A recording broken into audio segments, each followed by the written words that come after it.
16 দিনের মাথায় কানটা ঠিক হয়ে গেল। তাহলে নিঃশ্বাসও ভালো। তাহলে এটা একটা চাচা খুশি আছে তো? ধন্যবাদ অনেক ডাক্তারদেরকে যে ওনারা অনেক হেল্প করেছে আমাদেরকে। তোমার শামসুর সমস্যা কি হতো এটাও বলো। আমার সমস্যা নাকের হাড় বেঁকে গেছিলো এবং কানেও অনেক বড় ফুটো হয়ে গেছিলো। তো ডাক্তারবাবুরা ওনারা প্রথমে নাকের অপারেশনটা করেছেন, অপারেশনে সাকসেসফুল। অনেক ধন্যবাদ ওনাদেরকে। এবং আমার কানটা অটোমেটিকলি ভালো হয়ে গেছে এবং আমি অনেক সুস্থ আছি। শামসুদ এসছে, শামসুদের কানের পর্দায় ফুটো ছিল, এটা অনেক বছর ধরে কষ্ট পেত, কান দিয়ে রস বেরোতো, কানে শুনতে পেত না।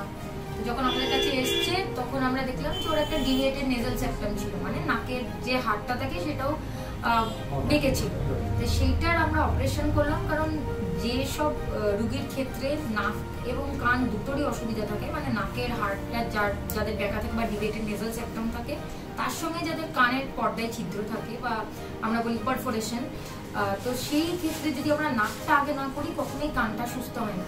তো আজকে এটার একটা লাইভ এক্সাম্পল, আমরা অপারেশন করেছি ওর নাকে। ও আমাদের কাছে আজকে ফার্স্ট ভিজিটও এসছে।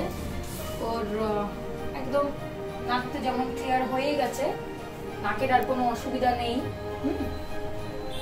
ওর ভালো নিঃশ্বাসও পাচ্ছে। সব থেকে বড় ব্যাপার যেটা হয়েছে সেটা আমি দেখাতে চাই, একটু ফোকাস করো, যে কানের ওর পারফোরেশনটা আর নেই, কানের পর্দা জুড়ে গেছে, কানের পর্দাটা জুড়ে গেছে। একটু কাছ থেকে নাও, জুম ইন করে। একটা স্ক্যাব ফর্ম হয়েছে, কানের পর্দাটা জুড়ে গেছে। এবং আগেও যে কানের পর্দার যে অবস্থা ছিল সেই ছবিটাও আমরা অ্যাটাচ করে দেব, তাহলে আমরা কম্পেয়ার করতে পারবো।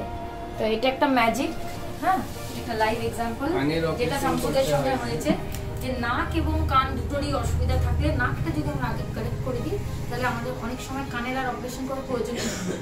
যেটা আমরা আগেই প্ল্যান করেছিলাম এর দুটো অপারেশন হবে, কিন্তু আর প্রয়োজনই হবে না, শামসুদ ঠিক হয়ে গেছে। ধন্যবাদ অনেক ডাক্তারদেরকে যে ওনারা অনেক হেল্প করেছে আমাদেরকে। আমার সমস্যা নাকের হাড় বেঁকে গেছিলো এবং কানেও অনেক বড় ফুটো হয়ে গেছিলো। তো ডাক্তারবাবুরা ওনারা প্রথমে নাকের অপারেশনটা করেছেন, অপারেশনে সাকসেসফুল। অনেক ধন্যবাদ ওনাদেরকে। এবং আমার কানটা অটোমেটিকলি ভালো হয়ে গেছে এবং আমি অনেক সুস্থ আছি। কানের অপারেশনের জন্য তোমাকে আগেও ডাক্তারবাবুরা বলেছিল?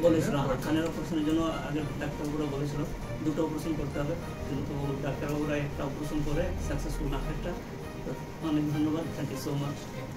আমরাও খুব খুশি কি মানে ঠিক হয়ে গেছে, এটাই তো আমরা চাই। সবসময় আমরা চেষ্টা করি কি যে জিনিসটা হয়েছে, যেমন পর্দা ফুটো হলো, তো ভাবতে হবে ফুটোটা হলো কেন, আর এক সাইডে পর্দা ফুটো হলো কেন, দু সাইড পর্দা, এক সাইড ফুটো হলো কেন।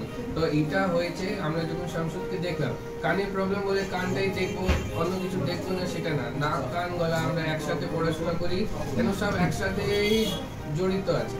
তো যদি কানে প্রবলেম হয় সবসময় নাক আগে দেখা উচিত, কি কেন এটা হয়। যখনই আমরা কেনকে ঠিক করবো তখন দেখবেন এটা হয়তো নিজে থেকে ঠিক হয়ে যাবে। শামসুদের এক সাইডে হাড় বেঁকেছিল, যে সাইডে পর্দা ফুটো সেই সাইডে হাড় বেঁকেছিল আর মাংস ফুলেছিল, এটা ঠিক করে দিলাম। এখন কানে ভালো করে বাতাস ঢুকছে, যেন পর্দা নিজে থেকে, শরীর নিজেকে, মানে উপরওয়ালা আল্লাহ আমাদের ভগবান এরকম বানিয়েছে কি নিজে থেকে শরীরকে সুস্থ করার চেষ্টা করবে যদি ওই প্রবলেমটা ঠিক করেছে। 16 দিনের মাথায় কানটা ঠিক হয়ে গেল, নিঃশ্বাসও ভালো। তাহলে এটা একটা ম্যাজিক। চাচা খুশি আছে তো? খুব